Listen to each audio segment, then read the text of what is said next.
pero al final, te digo, la parte que más me atrae es que esta arquitectura se da el lujo de ser blanca gracias a que si es que le viéramos, si es que le encueráramos y viéramos entonces todos estos muros, imagínate hacer todas estas casas de tabique o de piedra o de concreto aparente o de... Ya Sí, sería otra cosa, ¿no? No hay forma. Ya la Dice tectónica otra cosa. ya se vuelve ruidosísimo, ¿no? Ya es un poquito lo que quieres resaltar, ¿no? Ah, mira, es que quiero que se vea todo de concreto aparente. Pues bueno, perfecto. Pero ya se vuelve otra cosa. Al final el tema de tener todos estos volúmenes de blanco permiten tener estos lienzos de luz, ¿no?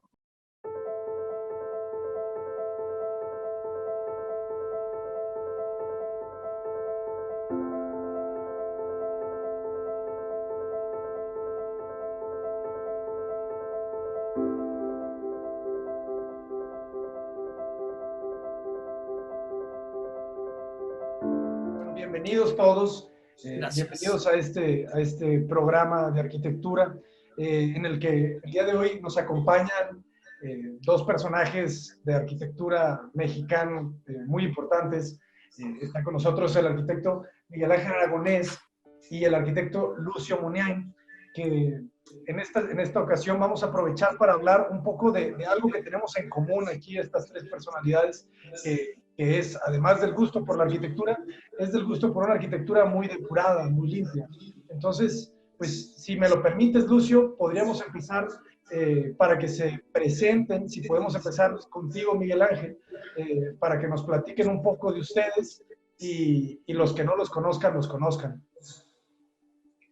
Bueno, pues mucho gusto, soy Miguel Ángel Aragonés.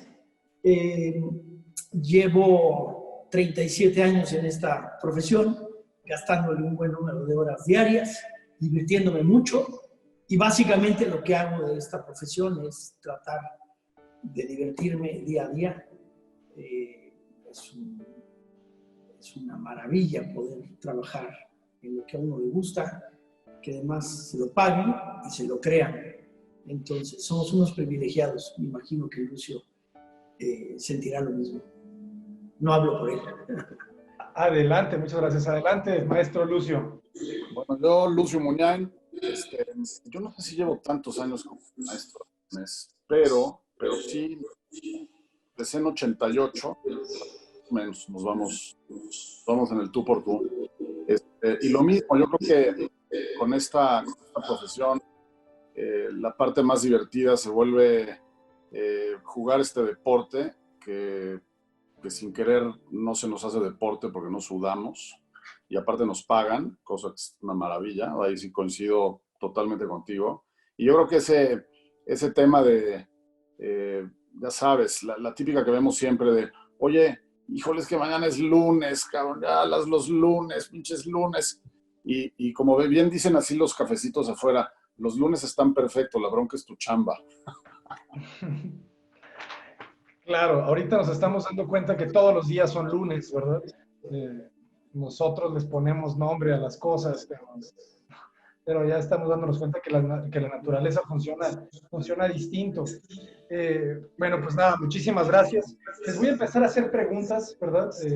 Y a la par, imagínense que estamos viendo, las personas que están viendo este video van a estar viendo un poco de las imágenes de su obra, que por aquí las tengo. Aquí tengo el portafolio que me enviaste, Miguel Ángel. Y si quieren, arranco con esta fotografía. ¿Por qué blanco? Trataré de responder lo más breve posible. La verdad es que el blanco de entrada no existe, ¿no? El blanco es lo más parecido a lo que la luz es, en esencia. ¿Qué pasa con un receptor mientras más blanco pueda ser tu muro, tu pared, tu arquitectura? Mejor refleja la luz y mejor capta el estado de ánimo de lo que pretendes hacer y lo que el día es en realidad. El captar la naturaleza del día, la naturaleza del sol, la naturaleza del humor del cielo, me parece fundamental en la arquitectura. Entonces, por eso, más de una vez he tratado de romper no sé si ese vicio o esa característica o esa necesidad. Y ves que el color se contamina, que el color de la luz se contamina, y la verdad es que me parece que es un receptor natural, el más limpio en el que puedes apoyarte, y como suelo utilizar la misma arquitectura como la fuente lumínica, me parece que mejor actúa como ese receptor de luz y como ese elemento que además baña de luz en la noche y cobija otro humor, el que le quieras dar, ¿no? El tener la capacidad de iluminar como tú quieras un objeto, como si fuera una caja lumínica, me parece que fue un hallazgo que para mí ha sido una de las cosas más entretenidas que he encontrado en esta profesión, ¿no? El poder trabajar con la luz de la forma en que lo podemos hacer, ¿no? De acuerdo. ¿Qué referencias podrías platicarnos que existen en tu arquitectura de otras arquitecturas blancas? Pues yo partiría un poquito de lo básico. La verdad es que remitiéndome a Luis Barragán, a la propia arquitectura de Le Corbusier, pero deteniéndome más en la arquitectura de Luis Barragán o en la arquitectura del propio Ricardo Legorreta, encontrabas una virtud lumínica muy, muy especial, sobre todo en el convento de las Capuchinas de Luis Barragán, o en el propio Camino Real de Ricardo Legorreta, que era una arquitectura mucho más lúdica, mucho más, digamos, suelta, menos monacal, más, hasta cierto punto de vista, más entretenida. Encuentras una referencia muy clara del color sobre el objeto. Cuando empezamos a hacer, hace muchos años, hice un homenaje al maestro Gerson, que era una especie de espacio, obviamente como todo espacio tridimensional, en donde la luz de los receptores, lo que es un vitral, transparentara la luz e incidiera en los muros como un efecto lumínico, en donde nunca vieras el vitral, pero vieras el accidente de lo que era la luz filtrada por el vitral. Y entonces era un homenaje, que era un vitral que nunca veías el vidrio. Y la consecuencia era el rebote de luces que se lograba, y era una cosa que fue un hallazgo increíble, porque te das cuenta que ese efecto de la luz incidiendo sobre un muro volvía mucho más atmosférica la luz, mucho más volumétrico el color. En cambio, en la arquitectura de Luis Barragán, en la arquitectura de Ricardo Legorreta, era una luz o era un color que incidía directamente del muro, que venía directamente del muro, que era salvo en el convento de las Capuchinas, que tenía esa atmósfera cargada de luz mucho más atmosférica, mucho más tridimensional. Generalmente veías el color como un color mucho más plano. Aquí, el haber descubierto ese efecto lumínico de una luz mucho más vaporosa, mucho más tridimensional, para mí fue realmente un hallazgo, y a partir de ahí fue como un parteaguas de poder empezar a iluminar, romper el color plano y empezar a iluminar con luz, pero con luz real, no con color. Y lo que se lograba eran atmósferas mucho más profundas, mucho más intensas y mucho más versátiles, sobre todo. No era esa incidencia de color en donde pintaste y tienes que volver a repintar para cambiar el humor de ese muro, sino que naturalmente se daba de la forma que tú lo quisieras cobijar y del color que quisieras incidir en él, ¿no? Básicamente ese fue un poquito el inicio de este proceso de encontrar el color en la luz, o la luz y el color juntos, ¿no? Genial. ¿Cómo se llama el artista, el nombre? Gunther Gerzo. Fíjate que Gunther Gerzo para mí fue como un gran maestro. Él era un pintor de origen alemán, pero vivió en México casi toda su vida. Y en alguna ocasión, tratando de homenajear el trabajo del maestro, fue que le hicimos el trabajo. Él trabajaba mucho con el contraluz, parecía que su pintura estuviera iluminada desde atrás, tenía un efecto lumínico extrañísimo.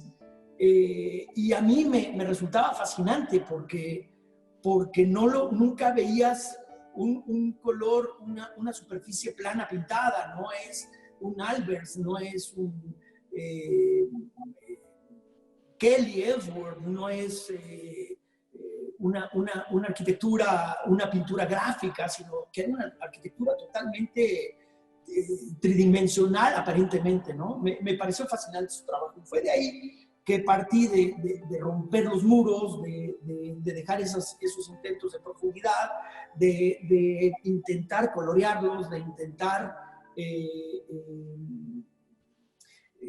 ahuecarlos y darles forma sobre una misma superficie plana. Para mí es un maestro, el maestro Gerson. Interesante, no lo conocía, pero ahorita que estamos viendo algunas de las imágenes de sus pinturas, o sea, ves esta pintura y si te imaginas y la comparas obviamente con, no sé, aquí aparecerá alguna de las casas donde juegas mucho a romper muros, ¿verdad?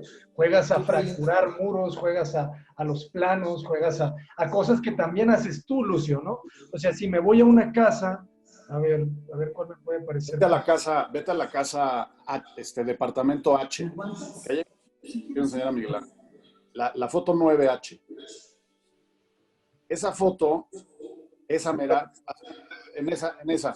Es una, fíjate qué curioso, Miguel Ángel, que justo cuando, esto fue en el 98, o sea, ya le dio tantito. Depa en el 98 me acuerdo perfecto que yo también estaba bastante obsesionado con el blanco, gracias a una introducción que leí en el típico libro, en el primer libro que sacó Meyer, el blanco, Richard Meyer, que en su introducción, cosa rara que lea yo una introducción de un arquitecto, pero en ese caso la leí, y me acuerdo que Meyer decía que su color favorito era el blanco, porque el blanco, al final no existía el blanco, lo que existían eran 700 tonos de blanco, ¿no? Entonces, en esta foto en particular, me daba miedo, de alguna manera, hacer eso que haces tú hoy, que era iluminar la arquitectura como para que el color brote de distinta manera, más que no fuera con el color X de Pantone, ¿no? Entonces, ¿por qué? Porque ese color también te miente todo el día, ¿no? Es de una manera en la mañana y de otra manera en la noche, y al final como que pues, es otra manera de hacerlo. Pero en este caso en particular, en este depa en especial, me tocó pues una suerte, si tú quieres, en donde tienes esta planta del edificio, que es una planta muy grandota. Es un edificio... Qué bonito está, ¿eh? Que tiene... No, pues, qué bonito, qué limpio. Pero tienes esta planta, son estas torres que hizo César Pelli en Rubén Darío. Sí. Le dicen las Coca-Colas. Y está en la planta en medio. Esta planta en medio tiene 1000 metros cuadrados. Entonces, a la hora que tienes una planta casi circular que tiene 1000 metros cuadrados, pues tienes una parte en medio que no sirve de mucho, porque no tienes iluminación natural, no tienes vistas, no tienes nada. Entonces, aproveché para hacer 2 grandes vestíbulos por los cuales entras al departamento. Y tienes este vestíbulo, que es un vestíbulo cuadrado, y si te fijas aquí a mano derecha, entras a un vestíbulo redondo. ¿Qué sucedía? Que en el vestíbulo cuadrado todavía te llegaba tantita luz natural, y por eso le puse granito negro en el piso. ¿Qué sucede? Que te dan estos tonos de azules, ¿no? Y luego parece un espejo de agua. Ándale. Y sí, eran piezas un poquito grandes de este granito negro, pero si entras aquí a mano derecha en como pasillo, como en forma de embudo, llegas a este vestíbulo que es redondo, que es donde ya entras a los cuartos, ¿no? Este vestíbulo redondo, para que veas, si nada más tiene luz artificial. Entonces, si le das a otra foto, maestro, aquí está la luz artificial de ese vestíbulo redondo y es esta entrada desde el vestíbulo cuadrado. Dale a la que sigue. Hay otra foto, dale una más. Esa. Ahí es donde cada vez que veo esta foto me acuerdo de ti, maestro. ¿Por qué? Porque al final tienes este reflejo del piso negro de granito que tiene pues estos destellos azulosos pero tienes luego la luz artificial que te da este amarillito, ¿no? Cosa que no es pintura de color, es pintura blanca, pero que con estos trucos de luz, pues esto es a plena luz del día, tienes esos gestitos, ¿no? Entonces, el día que pasó esto, para mí fue un accidente absoluto, y el día que lo vi a través de los ojos del fotógrafo, dije, caray, aquí hay algo, pero nunca me profundicé en ese tema, y al final sigo haciendo puras cosas blancas que se ven blancas. Sí, pero bueno. Sí, porque en tu obra no está esa búsqueda, porque bueno, todavía me hace falta un poquito investigar más, pero en tu obra, Lucio, veo el blanco como una búsqueda todavía de una pureza, no sé, como más austera, ¿verdad? En tu obra también se entiende un poquito esas ganas de dejar la obra y pasar a lo que sigue un poco, ¿no? En la obra de Miguel Ángel pareciera que la quiere exprimir, ¿verdad? O sea, que le quiere sacar y quiere trabajarla como un lienzo que no acaba. De acuerdo.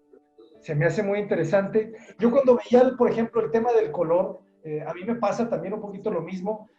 No sé si ustedes de repente empiezan a trabajar con la luz natural, pero en la noche, y la penumbra les empieza a dar tonos azulosos, tonos que también tienen unas cualidades interesantes. Pero no sé, Miguel Ángel, yo te preguntaría, ahora que estuve en el Museo Jumex con esta exposición de James Turrell, ¿hay algo de James Turrell en tu obra? Yo te diría dos cosas. Ojalá y pudieras poner el rombo, la obra de rombos está al final, es el rombo 4, porque me parece que ahí el manejo de luces todavía un poquito más, toda esa sección, ¿no? Mira, Turrell a mí me parece no necesariamente una referencia. Mi referencia directa con la luz, te diría mucho antes, podría ser hasta la forma en cómo jugó en el convento de las capuchinas con la luz en este vitral, Geritz. Sí. Definitivamente Dan Flavin para mí es otro maestro, es otra referencia. Turrell me parece que jugaba con el color, con la luz, como un paisaje de fondo, no como un paisaje que te envolvía. Y si te pones a analizar la arquitectura o el espacio o la instalación de Turrell, es mucho más contemporánea o mucho más de hoy. Su referencia no es muy, muy lejana de involucrarse más con el espacio. Él jugaba con el espacio, pero al fondo. Empezó a involucrarse mucho más tridimensionalmente con él, mucho más recientemente. Y ahí yo te diría al revés. Te diría que hay referencia a Luis Barragán en el trabajo de Turrell. Y en el trabajo de Luis Barragán nos vemos reflejados, me veo reflejado. Fue donde yo empecé a aprender a hacer arquitectura y donde yo quise ser arquitecto. Después tuve la fortuna de conocer a don Ricardo Legorreta, y también me parece una referencia para la arquitectura mexicana absolutamente invaluable, ¿no? Creo que es los dos son un parteaguas. Yo creo que sin Ricardo Legorreta la arquitectura de Luis Barragán se hubiera diluido mucho más, estuvo a punto de casi desaparecer. Entonces mi referencia te diría que viene mucho más por el trabajo de Gerzo que te referencio, por el trabajo de Flavin, por el trabajo de Albers, por el trabajo de la sencillez de Ellsworth, por la arquitectura de Luis Barragán, sin duda, y de Legorreta, que fueron como mis maestros, ¿no? Pero alguna vez, visitando una casa con don Ricardo y con Víctor, con su hijo, decía, bueno, es que yo era mucho más joven, y decía, es que tengo mucha influencia de usted, maestro, y entonces volteé y me dice, pues no la veo, lo veo muy distinto. Le dije, bueno, no sé si fue un piropo o fue un reproche de no entender cómo él entendía o veía las cosas. Quise entender que era un bonito gesto, y la verdad es que un poquito recordando a las palabras de Octavio Paz, que decía que las referencias son inevitables. El chiste es tratar de desaparecer esa referencia tan directa, ¿no? Y yo creo que para mí fueron una referencia y seguirán siendo siempre una referencia, y espero que no tan directamente. Y repito, el trabajo de Turell me parece que es muy posterior al trabajo de Luis Barragán, incluso me parece que es muy posterior al trabajo de Oteiza y de Chillida, que tenían esos manejos lumínicos muy interesantes, no trabajando con color, pero sí con oquedades en donde permitías la entrada de luz, y el espacio y la luz tenían un lenguaje muy, muy distinto. Perdón que dé tanta referencia, pero la verdad es que estamos construidos de pasado y de maestros, ¿no? Totalmente. Oteiza es un genio que está ahí detrás. Y fíjate, un poco de las cosas que leo entonces es que, no sé, estás más enfocado en el tema de los planos, ¿verdad? O sea, al final el tema del color surge como un accidente. Un accidente, ajá. O sea, al final el tema es este constructivismo espacial, ¿verdad? Es como alteras el espacio, cómo lo rompes. Sí, la escultura de Oteiza, aunque sea pequeñita en relación a la de Chillida, que alguna vez estudiando un poquito, leía un artículo que decía que Chillida está muy basado en Oteiza, ¿verdad? Que 10 años, 15 años antes de lo que hacía Chillida, ya lo estaba haciendo Oteiza, te digo, en escalas más pequeñas. Excelente. Tenían una rivalidad ahí que se entiende, ¿no? Para complementar un poquito el tema del color y de la luz, yo creo que justamente el atrevimiento de romper con luz fue el mismo atrevimiento que tuvieron estas ambas referencias, pero yo creo que es un poquito el propio carácter que uno tiene, ¿no? Somos siempre dos personas contenidas en una misma, o varias personas contenidas en una misma, ¿no? Y la verdad es que esta contención de caracteres que uno mismo tiene, la casa es muy divertida que la tenga. Es decir, que tú veas una casa que se transforma con la luz natural, pero que en la noche tenga ese protagonismo, esa necesidad de hablar, esa necesidad de explicar la luz en otra dimensión, en otra forma, en otro color, en otro humor, para mí es como esencial, Abraham Lucio. Creo que lo encuentro total y absolutamente necesario. Nunca me he podido contener en el blanco puro. Incluso muchas veces lo que hago es, durante el día, lo que trato de jugar, también en Rombos debe aparecer al final una referencia, lo que hago es esconder el color, nunca lo ves de frente, para que la luz rebote por atrás y no veas de dónde vienen esos cálidos o esos fríos que ahí estás truqueando. Por ejemplo, en esta foto, en la que ves justamente en estos dos, en este díptico, que es como una maqueta, en una de estas oquedades, por dentro está pintado de color, es un color amarillo muy chillante, para que durante el día la luz rebote y se vuelva una luz totalmente cálida. Ese manejo de amarillos, de azules, son muy recurrentes, pero nunca los ves. Ya los ves disfrazados de luz. Y fue lo mismo que provocó justamente el vitral o este homenaje que le hicimos a Gerson. Fue como ese hallazgo y esa pequeña contribución que ahí se intenta dejar, ¿no? El rebote de la luz. ¿No estará por allí alguna imagen? O sea, porque lo que hace me hubiera encantado, si hubiera sabido que naturalmente y sin planearlo hubiera hablado tanto de él, la hubiera traído. Te la debo, pero te la voy a mandar. Te la mandaré mañana. Estaría genial para subirla, exactamente, para subirla al programa, al video. Encantado, encantado. Lo haré con mucho gusto. Genial. ¿Te dejo hablar, no, Lucio? A ver, maestro. No, ahorita quería nada más comentar una cosa de todo esto que hemos estado viendo y déjale en estas fotos. Quizás yo creo que una de las maneras y una de las formas y una de las cualidades que tiene esta arquitectura por la cual yo creo que nos llevamos también nosotros tres, es que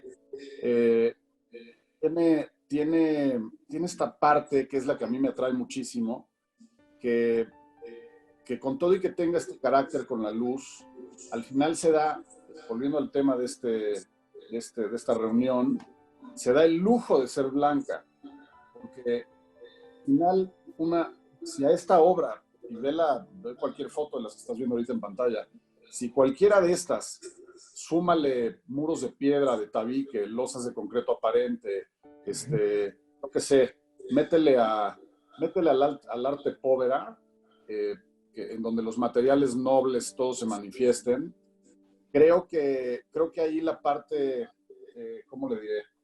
La parte teatral ya deja de ser. Y para mi gusto, toda esa arquitectura que se dé el lujo de ser blanca, todo esto que estamos viendo atrás de ti, Miguel Ángel, así con esta luz que tienes hoy en ese espacio, al final del día tienes esta parte muy bonita en donde las formas pueden ser blancas, es a lo que voy, se dan el lujo de ser blancas. Ya luego en la noche que pase lo que tenga que pasar, pero mi punto es que la escultura que se vuelve arquitectura, más allá de darse el lujo de ser blanca, pide ser blanca, gracias a que es la forma más neutra. Ya de por sí es volumétricamente y formalmente es tan gritona que más bien es necesario que sea blanca, ¿no?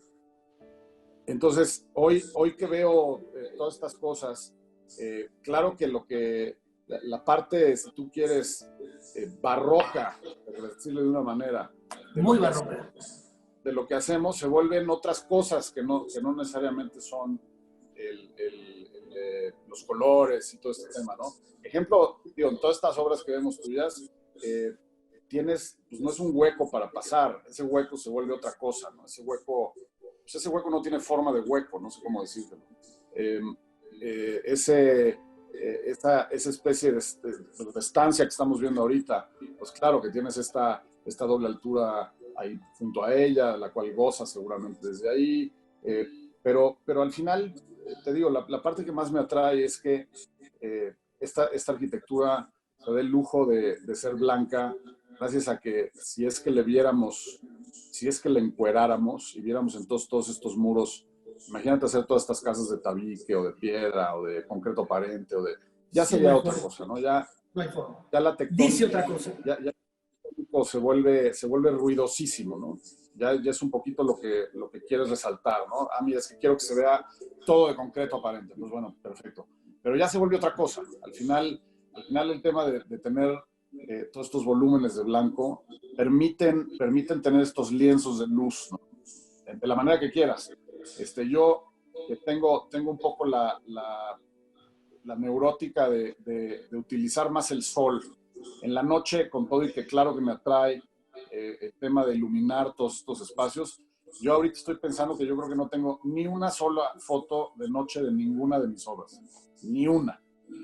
Y claro que tienen un proyecto de luz pensado y de lo que quieras más, pero no sé por qué al final voy a tratar de sacar esas fotos de noche, a ver si por lo menos tengo competencia, maestro. Pues, estaría muy bien ver qué experimento logras. Yo creo que... No hay focos tampoco, me explico, no veo lámparas, no hay focos, no hay apagadores, no hay cosas que me ensucien, nada, nunca, soclos, no sé, me gusta que quede así de pura. Ahora bien, también yo creo que la idea que yo ahí peco, yo creo que soy el que más peco de ustedes dos, en donde yo saco estas fotos y entonces le digo a los dueños, ahora sí, pásale a tu casa, maestro. ¿Por qué? Porque al final habrá unos que tengan un mobiliario que me gusta personalmente y otros que no, pero a mí no me gusta influir en esos. Las casas para mí son aparadores para que la gente haga sus cosas. A mí eso me hace pedazos. Sí, yo sé. Sí, me acuerdo perfecto haber visto, ya olvídate fotos de cosas tuyas, pero ves fotos de Tadao Ando, donde tienes un silloncito y una mesita y está el espacio de concreto. Y digo, puta, ¿cómo se verá ese espacio con el New York Times deshojado un domingo con unas pantuflas ahí tiradas, ¿no? Siento que al final esa cotidianidad, pues sí, claro que ensucia, ¿no? Pero, ¿por qué no? Pero al final, todas estas cosas tienen estas casas, por ejemplo, esas 3 fotos que está sacando. es exactamente el mismo espacio, uno en la mañana, uno a mediodía y otro en la tarde. Pero al final se vuelve esta parte de, estas de mis primeras, todavía estaba en la escuela haciendo y tienes como que esta parte en donde la luz pues le hace cosas a ese espacio, ¿no? Y creo que el tema, ahí por ponerle un silloncito y un cuadrito, un poquito para darle escala, pero quién sabe cómo estén viviendo ese espacio hoy. Y ni me importa, pues ni es mi casa, ¿no? Malo que fuera mi casa, ahí sí estaría yo muy preocupado. Pero bueno, al final yo creo que esa parte donde se dé el lujo de tener esa potencia espacial, que yo creo que es lo que tenemos, y lo digo con toda proporción y mesura guardada, pero esa potencia silente que tienen los espacios con este tipo de arquitectura, permiten hacer que la arquitectura sea blanca. Esto para mí es un plus absoluto. ¿Cuáles serían algunos de tus referentes, Lucio?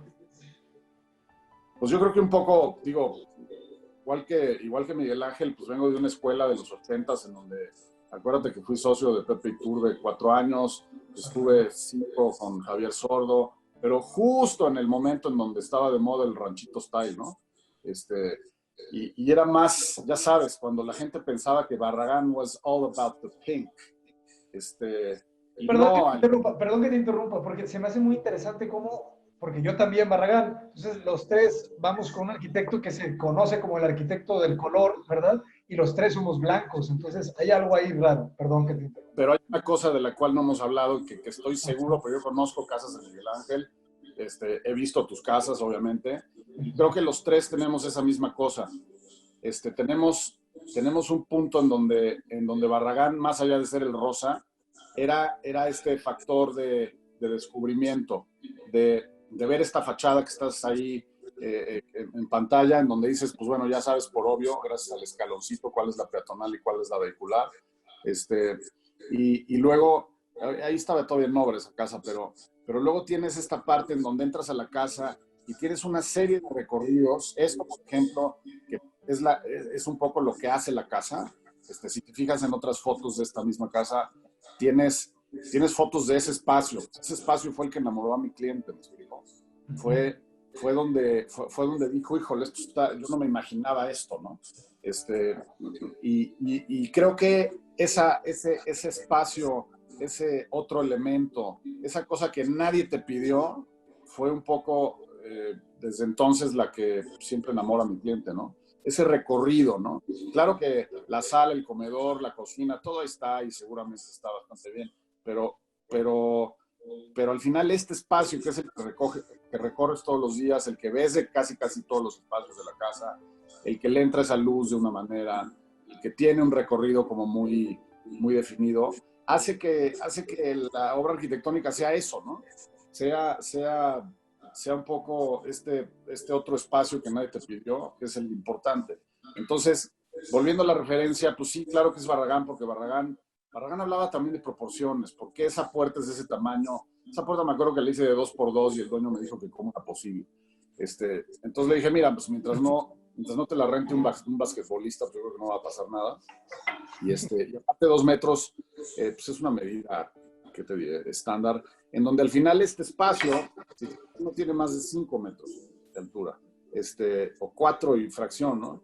Esas proporciones, este cambio de escalas entre espacio y espacio, hacen que la riqueza de la arquitectura sea una, ¿no?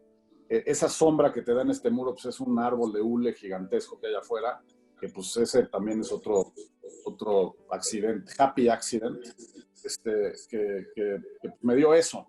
Al final yo creo que en el tema de arquitectura, de referencias, yo creo que en mi caso, pues soy híbrido de todo lo que me gusta, ¿no? Entonces, claro que hay cosas de Le Corbusier que me gustan, y hay cosas de Kahn, y hay cosas de quien quieras.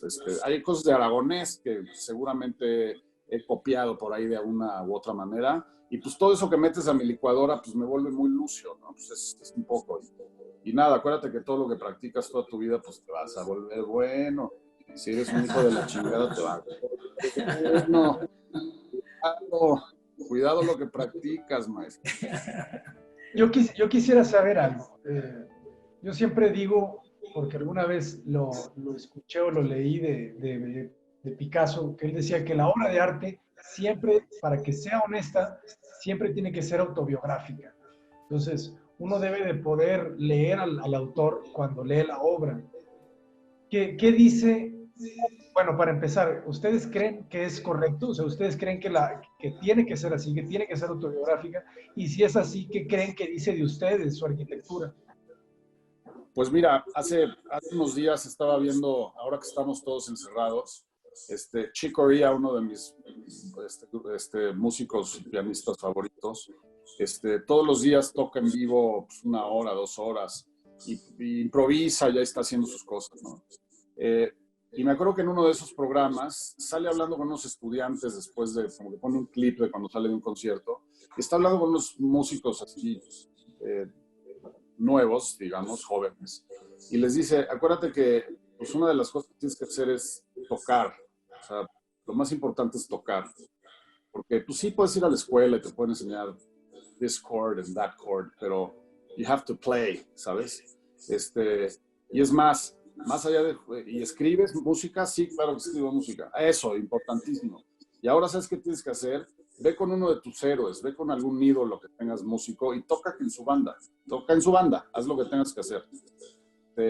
Yo cuando estaba oyendo eso de este compadre, pues sí, claro que dije, bueno, pues ese fui yo en mi infancia, ¿no?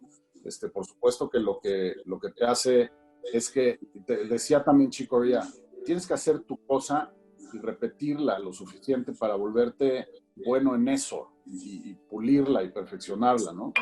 De alguna manera, yo creo que lo que ha ido pasando, y puedo hablar yo creo que por Miguel Ángel y por mí, en el sentido de que empezamos a hoy, pues sin duda hay una variación durísima. Las cosas que hicimos de jovencitos, pues tenían una cosa similar a lo que hacemos hoy, pero hoy está como purgada, hoy ya esa variante que hacemos de la primera a la segunda obra, pues tiene todavía esos ciertos trucos que sigues haciendo, ¿no? Un poquito por necio y por perfeccionista y por hacerlo mejor la que sigue, ¿no? Entonces, ahorita yo te diría que esa parte en donde practicas, pues, ¿cómo se hace el mejor boxeador del mundo? Pues a madrazos en la calle. Nunca vas a ver el mejor boxeador del mundo porque acaba de salir de la Sorbona, ¿no? De la escuela de box. Yo creo que pasa lo mismo con este tema de arquitectura, ¿no? Practícalo, hay que hacerlo. Es la única manera. De acuerdo. Yo creo que, a ver, como referencias, somos como filtros, ¿no? Y uno se va educando. Fíjate que me gustaría, a ver si puedes poner la parte de blancos de esta misma casa, más arriba, un poquito más arriba. Más, porque si me dices una referencia por ahí, y si quieres las puedes ir bajando, porque habla mucho de... Bájale, un poquito más, toda esa zona. Si te vas hacia arriba, vas a empezar a encontrar un poquito espacios como más maquetados, ¿no? Pero un poquito haciendo eco de lo que Lucio dice, es que sí, te vas puliendo o te vas educando, vas perdiendo ciertas cuestiones que a lo mejor son muy naturales, muy innatas, pero vas filtrando la información que tienes y de lo que estás hecho, y para bien o para mal te vas educando. Yo creo que uno de los quizá más influyentes en mi trabajo es un Wim Mertens o es un Keith Jarrett, ¿no?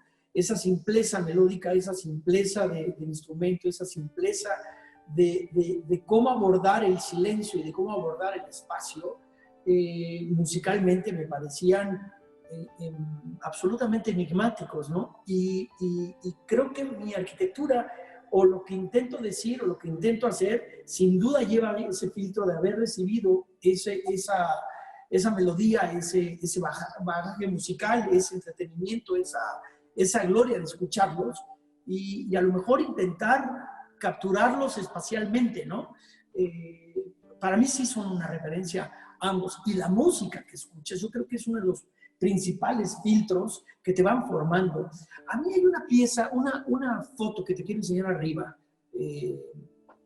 Quizá esto resuma bien, un poquito más arriba. Quizá eso resuma bien lo que hoy se intenta hacer, ¿no?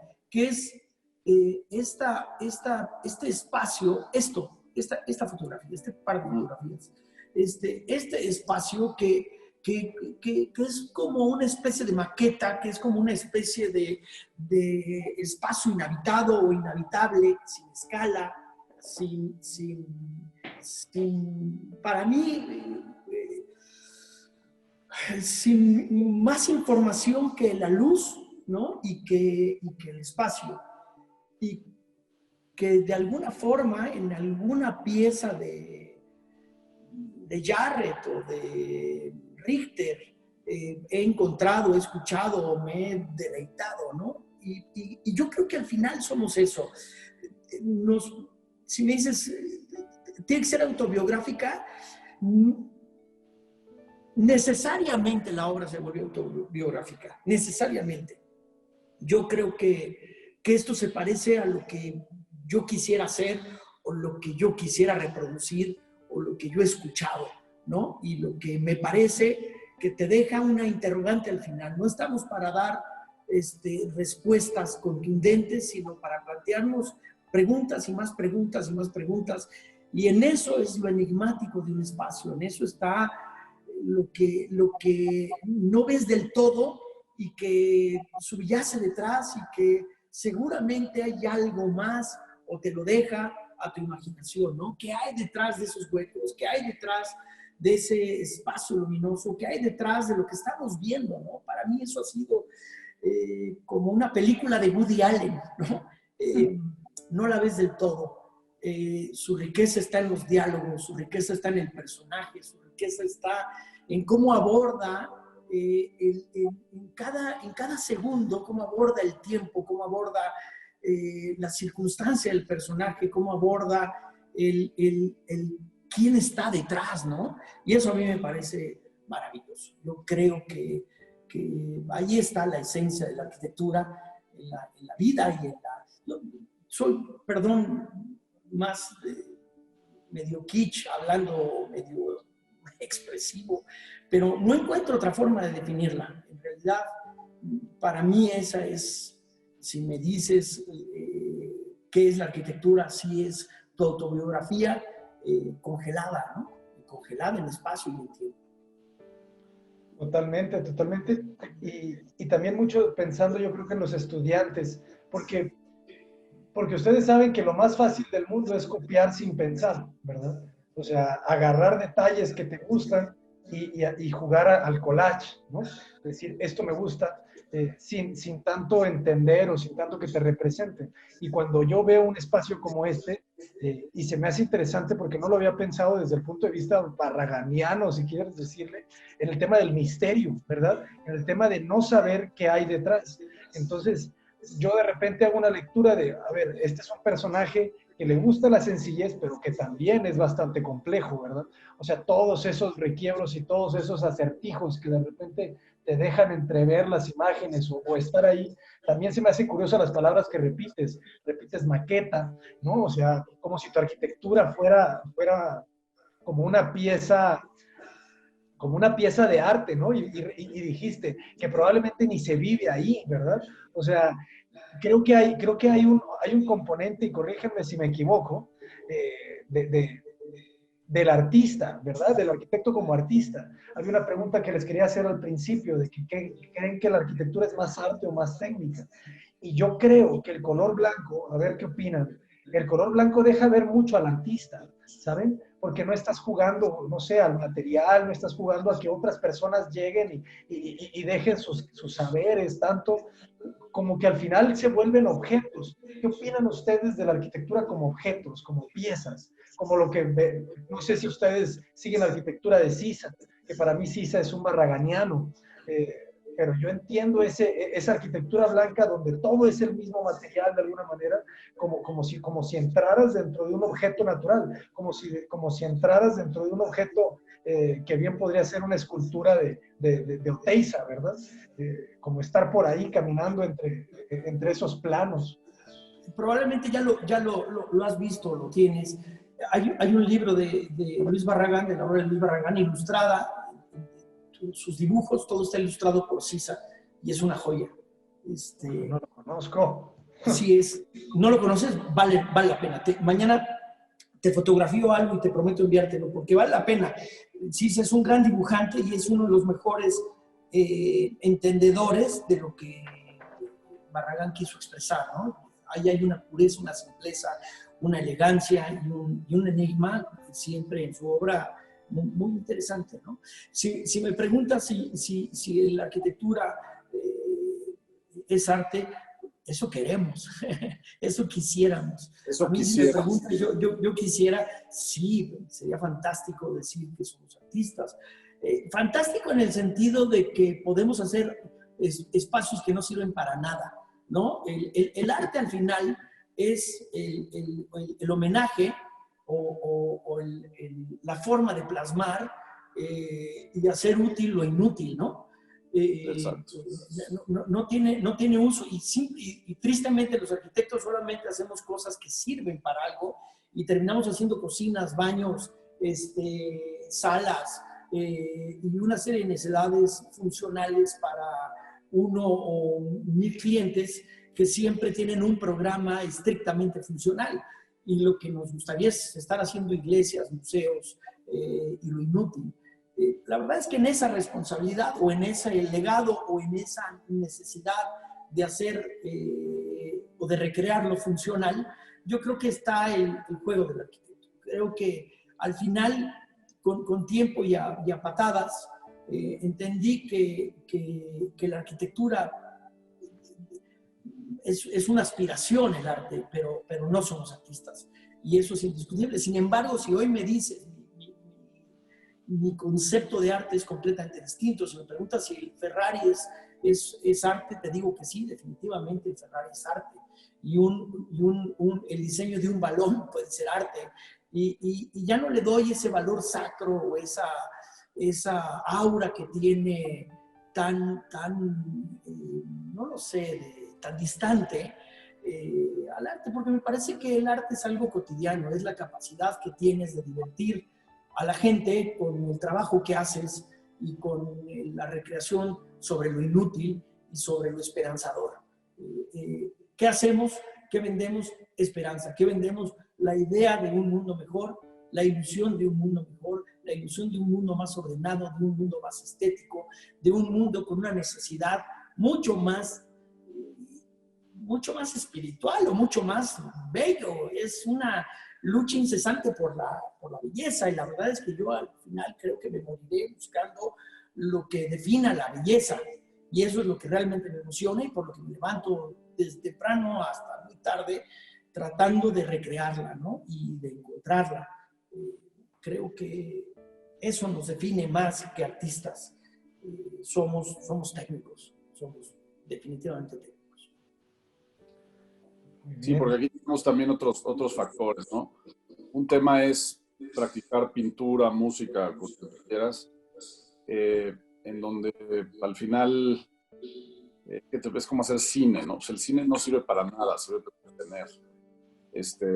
Si desaparece el cine de la vida, pues digo, yo sé que vamos a estar muy tristes, pero no pasa nada.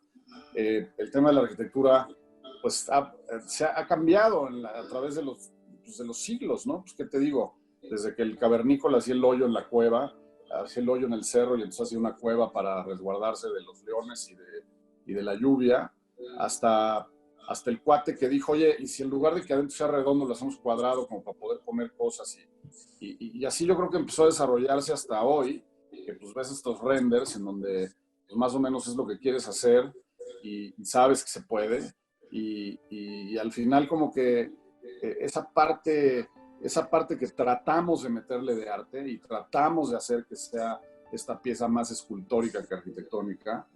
Me acuerdo perfecto, Legorreta hay un texto por ahí bien bonito que se llama Architecture as Sculpture, que dio, si no estoy mal, es así como de los 80s y 80s bajos. Dio una conferencia y me acuerdo que así junto a él estaban Zaha Hadid y Roger, según yo también, ahí desde que ya se llevaba con él.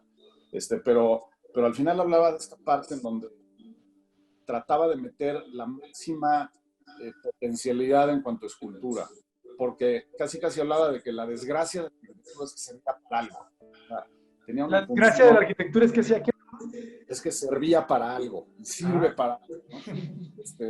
Algo decía Warhol, ¿no? El día que el arte sirve, pues es que ya no es arte y no sirve. Entonces... Eso está bueno. El día que el arte sirva. En este caso, te diré, todas estas piezas que estás poniendo de Serra, pues claro, pues son una belleza y estéticamente son una joya, ¿no? Pues me encantan y las he recorrido y me gustan muchísimo. Sin embargo, esta manera de hacer espacio también es un poco curioso cuando metes esas cosas adentro del Guggenheim de Bilbao, que ahí tienes como dos jugadores, no sé cómo decir. Sí.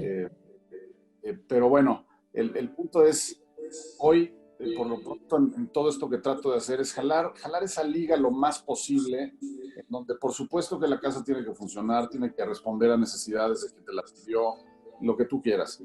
Pero entonces, ¿hasta dónde estiras la liga, no? ¿Hasta dónde estiras la liga para como que irte más hacia la escultura? Ese museo que estás poniendo de Meyer, es un poco lo mismo que dice Miguel Ángel. ¿Por qué nos atrae tanto a hacer museos? Pues porque puedes hacer eso. Son espacios que sirven y no sirven para nada, ¿no? Un poco. Este espacio que puede ser de 1000 maneras y no hay una manera, ya olvídate, correcta o ortodoxa, pero una casa sí tiene una serie de funciones que son repetitivas y te piden mucho y de alguna manera, te digo otra vez, cuando haces ese espacio, que es el que nadie te pidió, pues es el del que se enamoran porque es el que no sirve, es el que nada más ves, el que nada más admiras, el que le ves la luz, el que escuchas lo que sucede en el jardín, el que ves un poco el jardín, ese misterio un poco, ¿no? Entonces, no sé, al final, como también dice el Ángel, nada como estar lleno de dudas toda tu vida y mientras más avanzas, más dudas hay. Y de contradicciones, y una contradicción, y con esta cierro, una contradicción en mi vida ahorita es justamente esa. ¿En qué estoy trabajando? En una vivienda prefabricada, Lucio. Estoy intentando hacer, bueno, ya tenemos patente y todo, sobre casas de aluminio. Diseñamos una casa autoensamblable y con una serie de beneficios para la sencillez de construcción, para la eficiencia en la calidad, la eficiencia en costo, y una serie de cosas que tiene que ver mucho más con el carácter funcional que con el carácter de lo que denomino emotivo. Sin embargo, he encontrado una necesidad, una emoción, una recreación de lo que se viene haciendo, que para mí ha sido increíble. En un objeto tan funcional, tan técnico, he volcado los últimos 3 años de mi vida. He estado haciendo específicamente, si el día tiene 12 horas de trabajo, por lo menos 8 están dedicadas a ese objeto prefabricado que estamos haciendo. Entonces, bueno, dices, la arquitectura es arte funcional, o la función le quita el carácter de arte. Híjole, quién sabe, y por eso esa duda y mi mención acerca del Ferrari era justamente eso. Claro. ¿Es el Ferrari un objeto o una obra de arte? Me parece que sí. Y yo creo que ahí dejo planteada la duda. A mí hoy eso me consume en muchas horas y uno de los máximos placeres que he encontrado como arquitecto es estar haciendo esta casa de aluminio y esta nueva forma de construir a base de aluminio fundido, ¿no? Y bueno, qué contradicción más grande, ¿no? Aluminio fundido. Eso está muy interesante. ¿Y cómo funciona con la temperatura? Bueno, lo que pasa es que el aluminio es un inductor de energía, ¿no? O conductor de energía. Entonces, no trabaja muy bien con el sol, no trabaja muy bien con el frío. Sin embargo, es igual que un refrigerador. Aunque tenga puertas metálicas y de aluminio, internamente tiene una serie de aditamentos y de asuntos que resuelven la parte térmica y lo vuelven absolutamente habitable o absolutamente refrigerante. Esta casa lo que tiene es una serie de membranas internas que hacen que el muro tenga un coeficiente de resistencia que en Estados Unidos se mide como resistencia térmica R y tiene un número, y en ese pragmatismo norteamericano, en donde entienden perfectamente que ese número R tiene que tener un código X para que funcione bien y te resguarde la temperatura interna y no te agreda lo externo, entonces logras factores R que para efectos de código norteamericano son increíblemente eficientes. Digo, para no echar mucho rollo, pero es un código R, para que te des una idea, un muro de tabique tiene un código R de 1.5. En Estados Unidos, en California, el código R que actualmente te requieren es un código R de 23 o de 21, por ahí debe andar. Lo que podemos lograr con esta casa de aluminio es un código R de 23 a 25 sin ningún problema. Entonces, el aislamiento térmico y acústico es gigantesco. Todo depende del número de membranas que tengas internamente en estas paredes y para dar esa eficiencia térmica. Excelente, ¿no? Pues va a estar muy interesante de verlo. Pues bueno, ya estamos terminando. Les agradezco muchísimo a ambos, Lucio, Miguel Ángel. Yo creo que ha sido una charla demasiado rica. Y bueno, no sé, me gustaría que nos dejen con algo, que nos dejen con una idea. Si pudieran ustedes darles una idea, porque nos siguen no solamente arquitectos, nos sigue mucha gente que quiere ser arquitecto, nos siguen muchos albañiles, nos siguen muchos abogados, nos siguen muchos de todo, ¿sabes? Gente que de repente está viendo videos y dices, yo no sé cómo terminé viendo a este albañil pegando este ladrillo. O sea, ¿qué le dirían ustedes a las personas que no tienen ni idea de la arquitectura? ¿Qué les platicarían un poquito del mundo, de lo que significa volverse arquitecto? Me gustaría, si podemos, arrancar contigo, Lucio, y cerramos contigo, Miguel Ángel. Claro.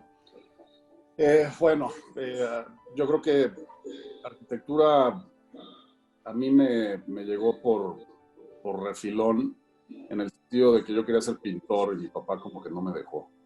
Entonces, ya como gusto adquirido, después de mucho tiempo, vi que más allá de que me apasionara durísimo, me gusta muchísimo, la practico todos los días, y al final todo eso que me ha dejado tener, sobre todo libros, más que viajar, porque no he viajado tanto como los libros que tengo, sí sé que eso que he visto, ese híbrido que ha sido lo que hago y lo que pienso y lo que me he educado, es esa parte de tratar, como bien decía Miguel Ángel, que yo sé que esto es mucho más función que otra cosa, pero me gusta más la idea de tratar de jalar esa liga hacia el tema arte, hacia el tema escultura, hacia el tema formas que me causen un impacto de alguna manera, ¿no? A la hora que yo entro a cualquiera de estas casas, estoy seguro que hay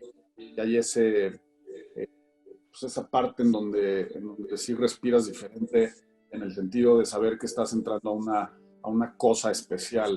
No es una casa, una casa en el sentido de la típica o la obvia. ¿Y a qué me refiero a la típica o la obvia?